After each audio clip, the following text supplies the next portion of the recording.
You ask Tiger to solve. This deals with linear equations with one unknown. The final result is w equals -1. Let's solve it step by step. Simplify the expression. Group like terms. Simplify the arithmetic. Swap sides.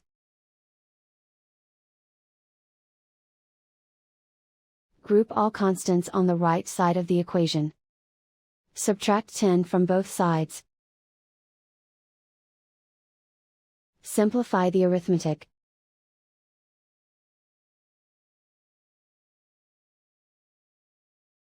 Isolate the w. Divide both sides by 5. Simplify the fraction.